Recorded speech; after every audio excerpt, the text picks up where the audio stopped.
घर घर का श्रृंगार। प्रेम सनातन।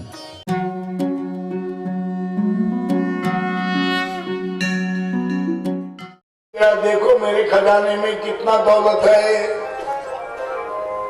मुनीब जी ने 2-3 दिन में हिसाब किया, बोले हुजूर आपके पास कितना धन है कि आपके 7 पुश्त बिना कुछ खाए काम 7 पुश्त तक भोग सकता है, इतना धन है। सेठ को हंसना चाहिए था, लेकिन कपाड़ पर के रोने लगा। मुनीब ने पूछा, सेठ जी क्यों रो रहे हो? बोले तुमने कहा कि 7 जन्मों तक 7 पुश्त तक, मेरी 8वीं पुश्त क्या खाएगी? नहीं समझे। जोड़ जोड़ भर लिए खजाने फिर भी तृष्णा बड़ी रही। जोड़ जोड़ भर लिए खजाने फिर भी तृष्णा बड़ी रही। और पड़े रहे तेरे अगले बंगले खाली बारात।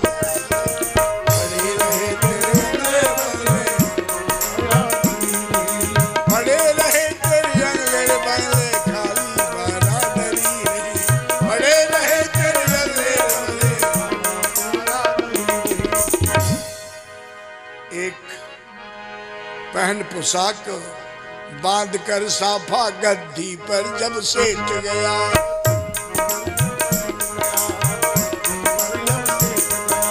पहन पोशाक बांध कर साफा गद्दी पर जब सेठ गया।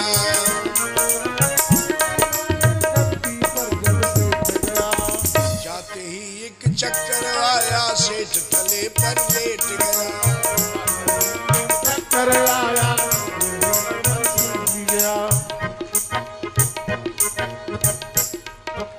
जैसे सीढ़ी पर सेठ जी ने पाँव रखा, जाते ही एक चक्कर आया, सेठ थले पर लेट गया। जाते ही एक चक्कर आया,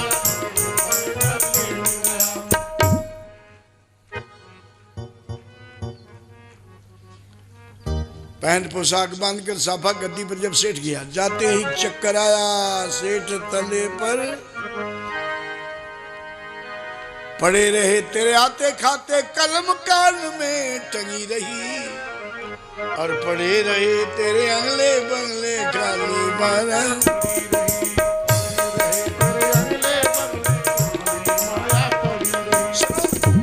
एक भक्त की सुनो कहानी पूजा करने आया था। एक भक्त की सुनो कहानी पूजा करने आया था। आए धोए कर नदी किनारे आसन खूब जमाया था।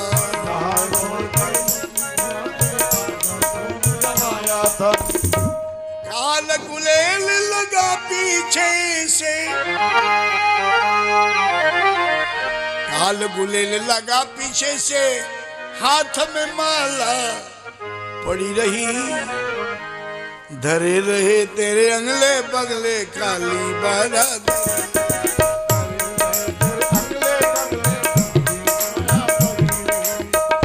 ये भजन आगे है, बहुत लंबा है। हम तो ये कह रहे थे कि वो सेठ भगवान का नाम निकालते निकालते दुकान पर पहुंच गया। ये तो जब कृपा हो जाए जल्दी आता नहीं, और जब आ जाए तो फिर कभी। जैसे जाते ही एक चक्कर आया, सेठ थले पर लेट गए। चक्कर आया, गिर गया। पड़ोसियों ने आकर के देखा, नवाज कूच कर गया पढ़ने वाला, कलम कान में टंगी रही। सेठ जी मर गए, हल्ला मच गया। अब ले जाने की तैयारी हुई। आप बताएं, जिसने कभी न कोई दान पुण्य किया हो, न संत सेवा किया हो, न कभी कथा कीर्तन में गया हो, न सुना हो, न सुनवाया हो, न संत ब्राह्मण दीन दुखियों की सेवा की हो, कभी दान पुण्य नहीं किया हो, ऐसा पवित्र पुरुष अगर मर जाएगा तो उसको लेने के लिए राम के दूत आएंगे कि जम के दूत? जोर से बोलो, जम के दूत। दूत आएंगे जम के। उनको कहोगे कल ले जाना जी, बोले नहीं ना, जब तेरी डोली निकाली जाएगी, बिन मुहूर्त के उठा ली जाएगी, जब तेरी डोली निकाली जाएगी, बिन मुहूर्त के उठा ली जाएगी, जब तेरी डोली निकाली जाएगी।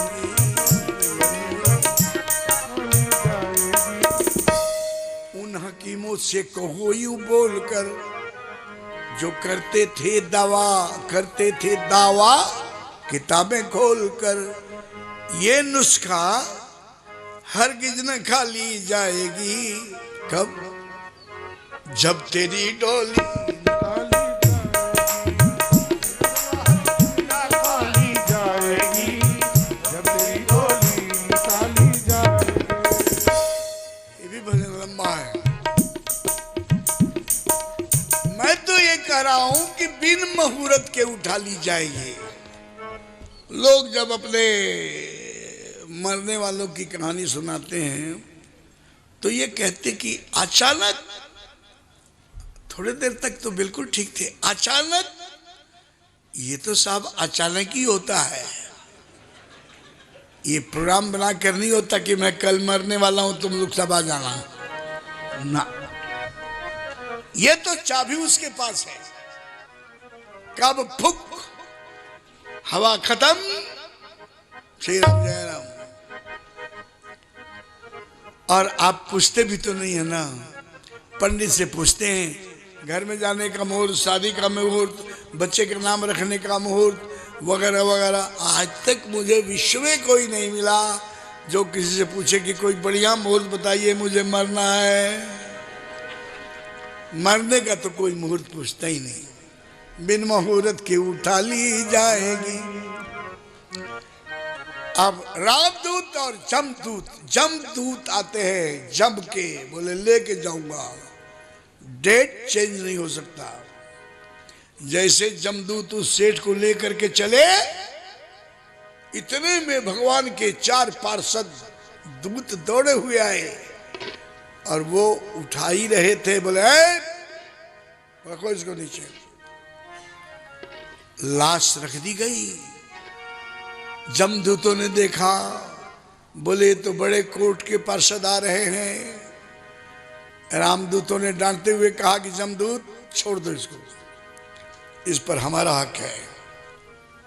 जमदूतों ने कहा कि महाराज ये बचपन से जजमान तो हम लोगों का रहा है, ये आपका कैसे हो गया?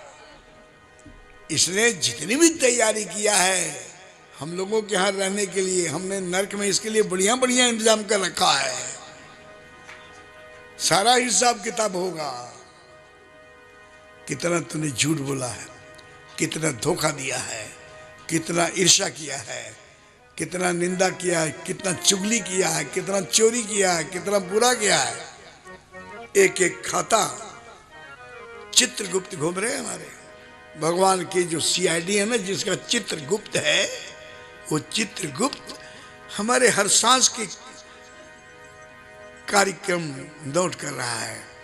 और जब जाएंगे तो हिसाब किताब भी होगा। कान खोल के सुन लो, श्री राम जय राम। हिसाब किताब तो होगा। अब रामदूत से जमदूतों ने कहा कि साहब ऐसे तो नहीं हो सकता। बोले हो सकता। बोले कैसे? बोले जिंदगी भर तुम्हारे लिए तैयारी ये करता रहा, पाप करता रहा, ठीक है, लेकिन मरते मरते इसके कान में धोखे से श्री राम जय राम।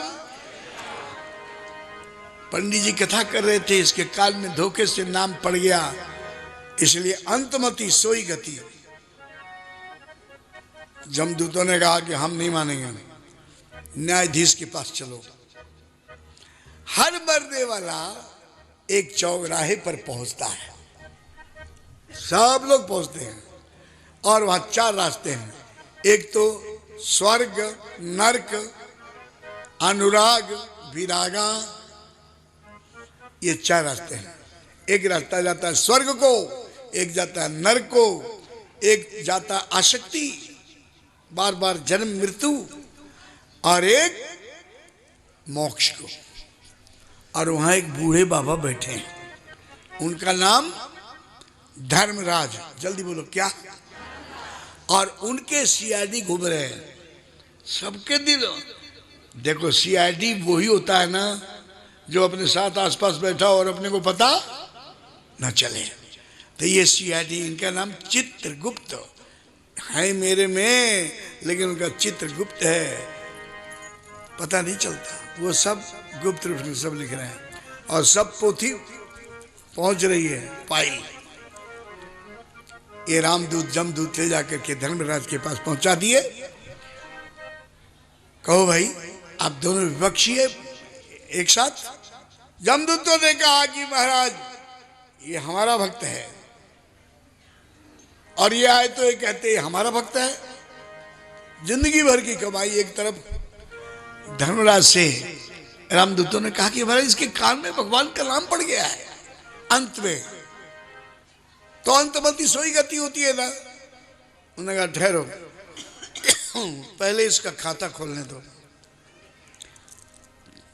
बही खाता उसका खोला गया।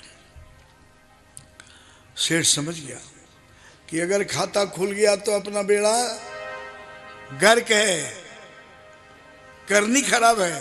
प्रभु जी मत खोलो मेरा खाता, प्रभु जी मत खोलो मेरा खाता जी। कौन जन्म में पाप न कीनो, कौन जन्म में पाप कीनो। महाराज हम तो जन्मांतर के पापी हैं, हिसाब किताब मत करो। बोले चल नहीं हिसाब किताब करता। तेरा नाम क्या है? क्या नाम था उसका? मेरा नाम भोलू है। बोले वल्दियत क्या है? बाप का नाम क्या है? अब मुझे तो मालूम नहीं है, भूल गया हूं। बोले क्या नाम था उसका? बोले लल्लू है। बाप का नाम लल्लू, बेटे का नाम भोलू। कहाँ से आया है? बोले गड़बड़पुर से। काल्पनिक की नाम है ये तो, क्या बताएं। अब उसका पन्ना पलटने लगे। भोलू, वल्दियत, लालू जो भी है, लल्लू, उसका सारा पन्ना काला काला काला काली करतूतों से भरे हुए। बड़े आश्चर्य में धर्मराज की, इतना सीरियस केस तो कभी नहीं आया मेरे जीवन में, कभी आया ही नहीं। बड़ा गजब का है। काला काला काला। आखिरी पन्ने पर आखिरी में एक गोल्डन जीरो पड़ा था। चौंक पड़े धर्मराज। बोले सेठ, अरे बच गया बच गया बच गया। सेठ ने कहा क्या है महाराज? बोले एक गोल्डन जीरो मिल गया। बोले क्या मतलब है इसका? बोले सारा पेज तेरी काली करतूतों से भरी पड़ी है, जिंदगी भर तो तुझे नर्क में रहना ही पड़ेगा। बोलिए कौन सा गुड न्यूज है? अरे जिंदगी में नर्क में रहने का प्रोग्राम तो हमने खुद बनाया है। बोले तूने खुद बनाया? क्यों? बोले इसलिए हमने बनाया कि स्वर्ग में सारे अलग अलग बैठते हैं, जो जिसका जितना पुण्य है वो उतनी स्थान ऊंची पर सब बिखरे हुए हैं। और नर्क में तो मजा ही मजा है। हम सारे पापी एक साथ रहते हैं, एक साथ बैठते हैं, जुआ तमाशा खेलते हैं, ताश पत्ती खेलते हैं। हमें क्या फर्क पड़ता, हम चाहे यहाँ रहे चाहे। इसलिए तैयारी हमने नर्क की थी, ये क्या बीच में आ गया? बोले गोल्डन जीरो पड़ा है, जिंदगी भर का नर्क है तेरा, लेकिन 1 घंटे का तुझे स्वर्ग वैकुंठ भी मिलेगा। किसने कहा? 1 घंटे का वैकुंठ। तो बोलो सेठ जी, पहले नर्क भोगोगे या वैकुंठ? बोलो। देखिए आपसे तो पूछा नहीं जाएगा, क्योंकि आप तो राम कथा सुन चुके हैं, आपका तो बेड़ा पार है। लेकिन कदाचित आप होते वहां तो आप क्या लेते निर्णय, जिंदगी भर का अस्थाई नरक या वो 1 घंटे का बैकुंठ?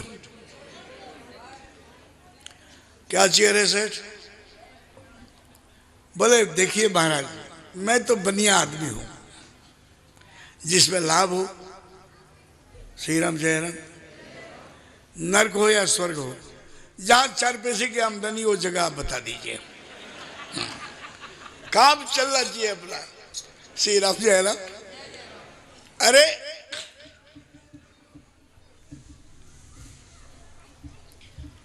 बताओ ना, पहले इधर जाना कि उधर?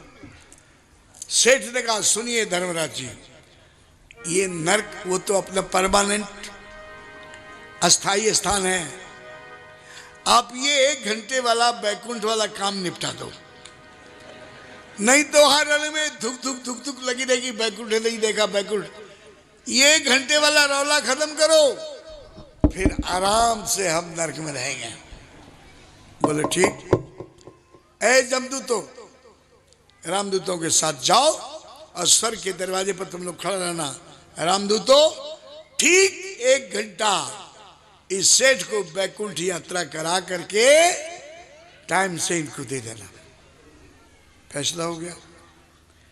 अब जब राज गेट पर खड़े हो गए, रामदूत उसको जब लेकर के गए, जैसे एंट्री की तो वो देवताओं के शरीर से स्पर्श, दिव्य हवाएं जब उसके शरीर को स्पर्श करती है तो उसको तो जैसे होश आ गया, कहां पहुंच गए हम। और वो चलता गया, देवता लोग, उनके प्यून और चपरासी और गेटमैन, ऐसा वैसे लोग मिलते रहे, लेकिन वहां तो सब सुंदर ही सुंदर हैं। वो सबको देखे, हाय राम, ऐसी सुंदरता तो हमने कभी देखी नहीं। फिर एक बहुत दिव्य पुरुष नजर आया। सेठ ने पूछा रामदूतों से कि यही बैकुंठ के मालिक विष्णु भगवान है क्या? बोले ये विष्णु भगवान नहीं है, ये विष्णु भगवान के कैशियर हैं, खजांची, इनका नाम कुबेर है।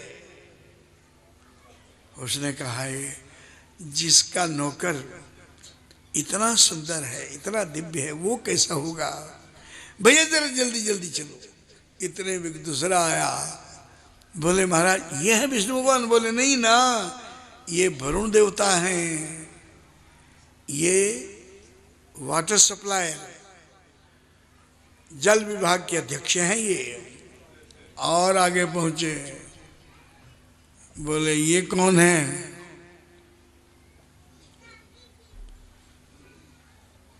बोले ये विश्वकर्मा है, ये भगवान के इशारे पर निर्माण करते हैं।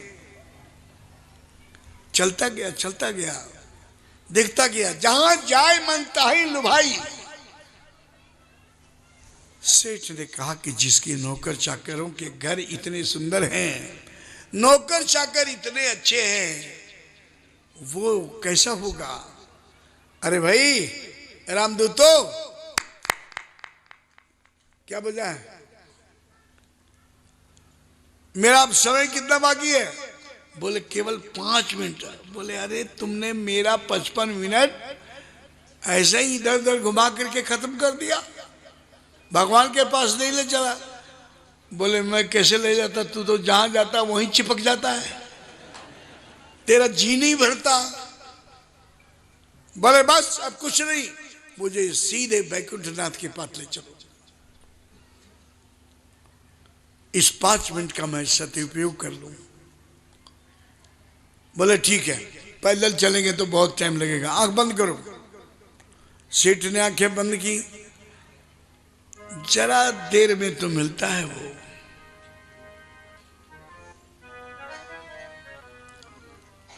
फासला न पूछो कुचाए महबूब का, प्रीतम की गली कितनी दूर है, काय को पूछते हो? फासला न पूछो कूचाए महबूब का, जैसा मुस्ताक हो वो पास भी है और दूर भी है। जैसा अधिकारी हो वो परमात्मा तुम्हारे पास भी है और तुमसे दूर भी है। ये तो आपके लगन के ऊपर निर्भर करता है। आंखें बंद की और जैसे आंखें खुली तो अनंतानंत ब्रह्मांडाधिनायक करोड़ों कामदेव के सौंदर्य को लज्जित करने वाले भगवान श्री नारायण बैठे हैं सिंहासन पर। धनुष बाण उनके हाथ में है। सेठ दरिद्र ने कभी कुछ ऐसा देखा नहीं था और अब तो उसकी बुद्धि पलट चुकी है। दौड़ा दौड़े दौड़े गया, राम जी के चरणों में धड़ाम से गिर गया और अपने हाथों से पांव को जोर से पकड़ लिया। श्री राम जय राम। 5 मिनट में अब उसका 4 मिनट बाकी है। 3 मिनट जब रह गया तो ये उठने का नाम नहीं ले रहा था। रामदूतों ने आकर पकड़ा, बोले चल टाइम हो गया है। वो गिड़गिड़ाता हुआ बोलता है, मेरे राम मुझे अपना लेना, मेरे राम मुझे अपना लेना। चिट्ठी तो सेठ की है, अगर उसके साथ आप भी लग गए तो उसके साथ साथ आपका भी बेड़ा, इसलिए बोलो मेरे राम मुझे अपना, मेरे राम मुझे अपना लेना। मेरे राम मुझे अपना लेना। मेरे राम मुझे अपना लेना। दिन दुखियों को दास बना लेना, दिन दुखियों का दास बना लेना। मेरे राम जय हो मेरे राम मुझे अपना लेना। ओ मेरे राम मुझे अपना मेरे राम मुझे अपना लेना। प्रभु मोहन बैठे हुए हैं, वो गिड़गिड़ा रहा है और भगवान कुलिसहु चाहि कठोर अति कोमल कुसुमहु चाहि। मेरे राम कुलिश यानी कि पत्थर से भी कठोर और फूल से भी कोमल है। भक्त के ऊपर डिपेंड करता है। जब भगवान की नजर उधर नहीं हुई तो बोला कि प्रभु मैं अपने आप आपके यहाँ नहीं आया हूं, मुझे लाया गया है। ठोकरें खाई बहुत दुनिया के झूठे प्यार पर, इसलिए आया हूं सीतापति तुम्हारे द्वार पर। अब तारो न तारो ये तुम्हारे हाथ है, घर न तारोगे प्रभु तो बदनामी तुम्हारी नाथ है। इसलिए जरा नाम की लाज बचा लेना, जरा नाम की लाज बचा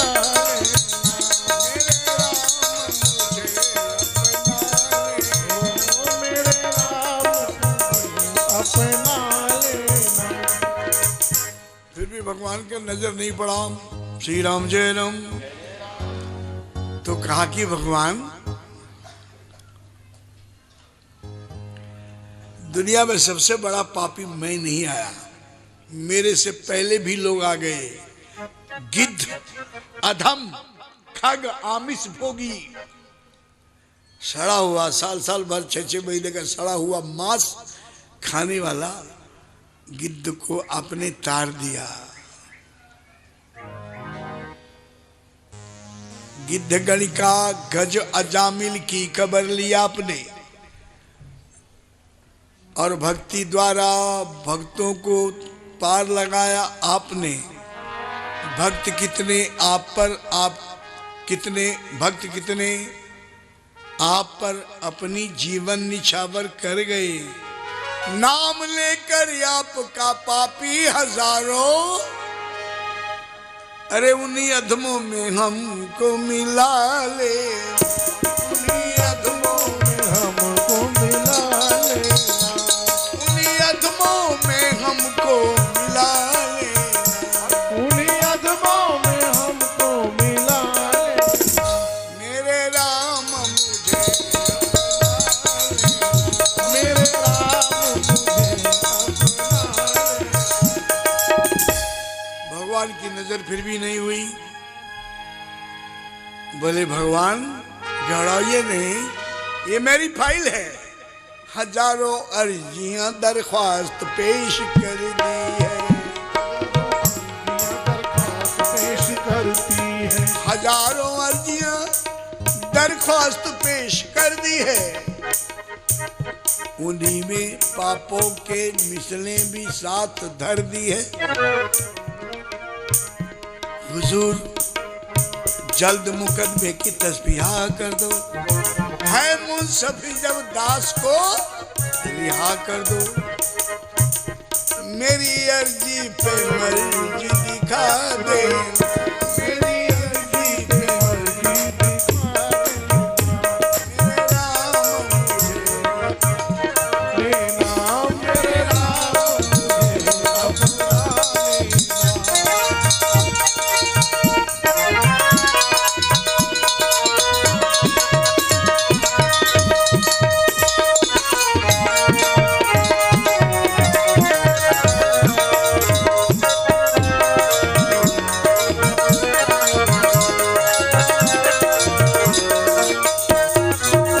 मेरे राम मुझे लेना मेरे राम मुझे अपना से बस नहीं हुए, जरा भी करुणा नहीं आई। कितना टाइम बाकी है? बोले 1 मिनट। रामदूतों ने कहा कि 1 मिनट। केवल उसने सोचा कि लगता है कि सीधी उंगली घी, धीरे से बोलो, सीधी उंगली घी।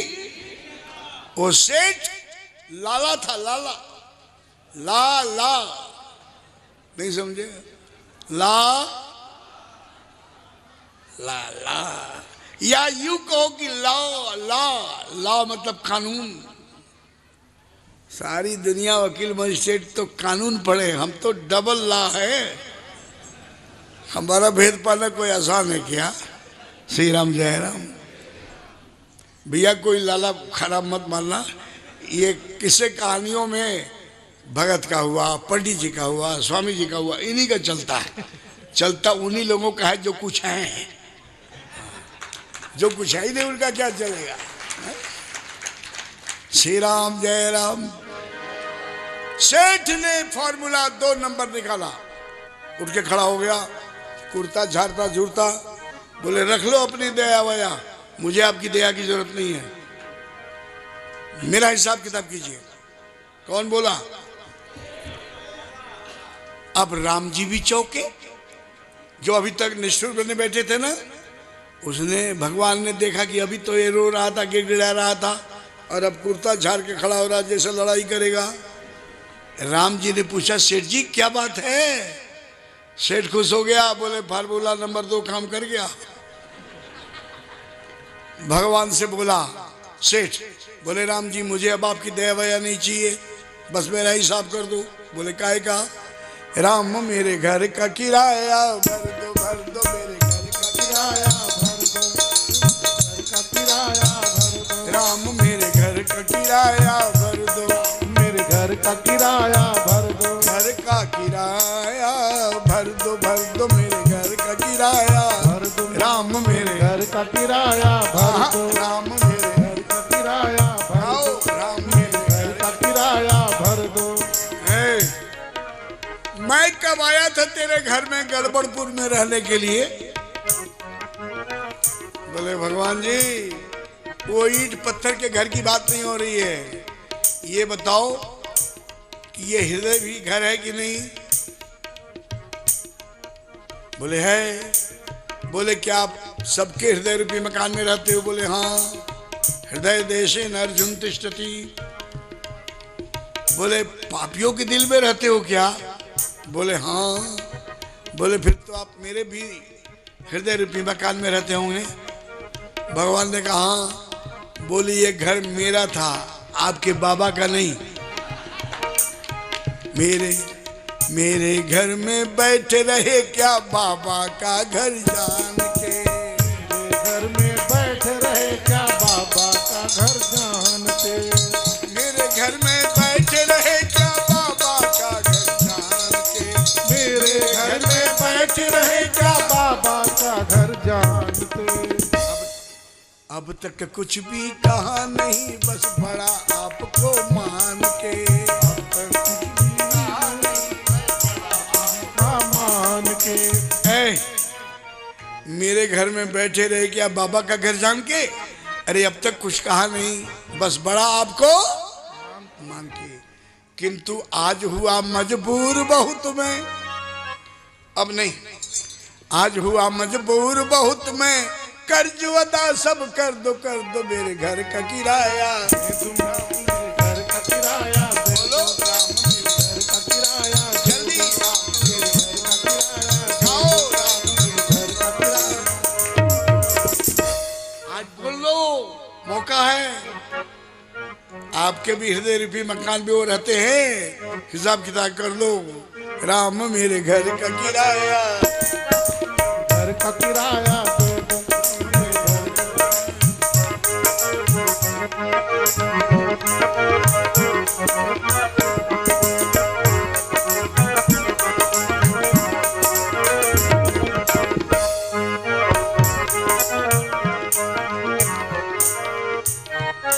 राम जी ने कहा कि चल किराया में क्या चाहिए? बोले जो हिसाब पाई पाई का कर दो, अगर आप नहीं देना चाहते तो मत दीजिए, मैं अब रुकने वाला नहीं हूं।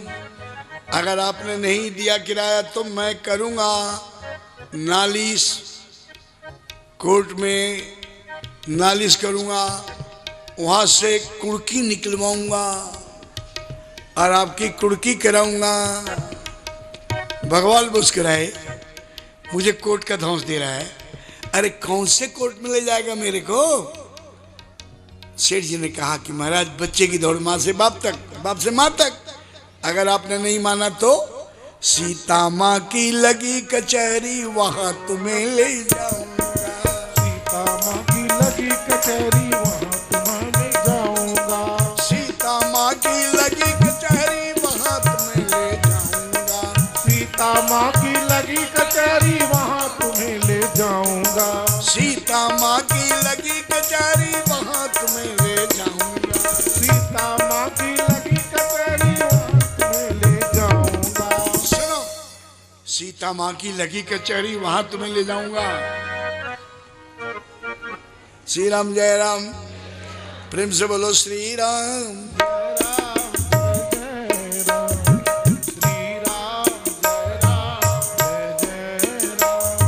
श्री राम जय राम, जय जय राम, श्री राम जय। अगर आप नहीं सुनते तो कचहरी में, बोले कौन से कचहरी में? बोले सीता माँ की लगी कचहरी, वहां तुम्हें ले जाऊंगा।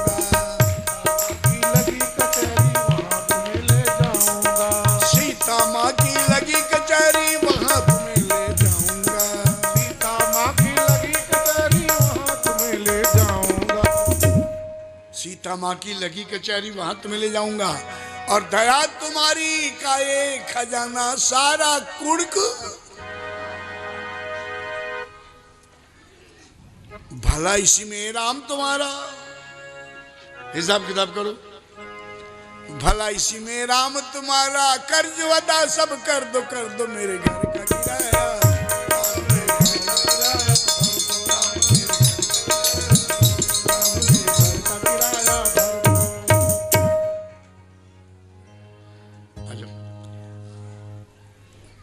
राम जी ने सोचा कि सीता जी बैठी होंगी जज के कुर्सी पर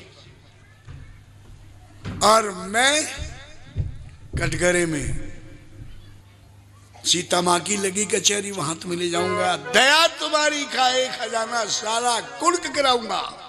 राम जी घबराए, जब मेरी दया का खजाना एक कुड़क कराएगा तो मेरे पास कौन आएगा? बोल क्या चाहता है? हीरे मोती पन्ने पोखरा, जरा गुनगुनाओ।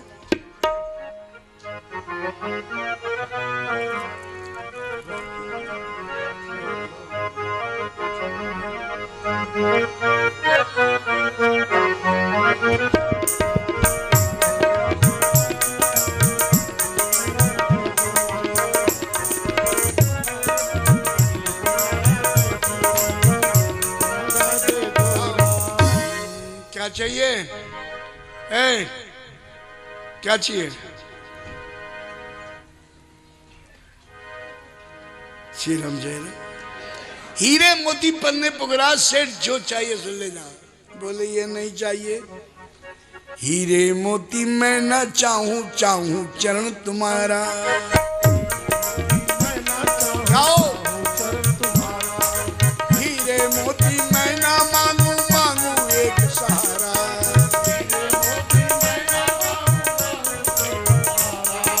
हीरे मोती मैं ना मांगू, मांगू चरण तुम्हारा। ओ हीरे मोती मैं ना मांगू, मांगू चरण तुम्हारा। हीरे मोती मैं ना मांगू, मांगू चरण तुम्हारा।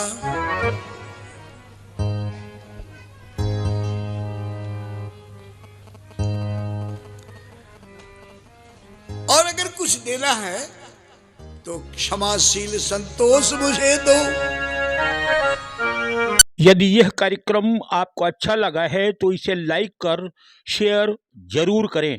प्रेम सनातन टीवी को सब्सक्राइब कर बेल आइकन का बटन जरूर दबा दें।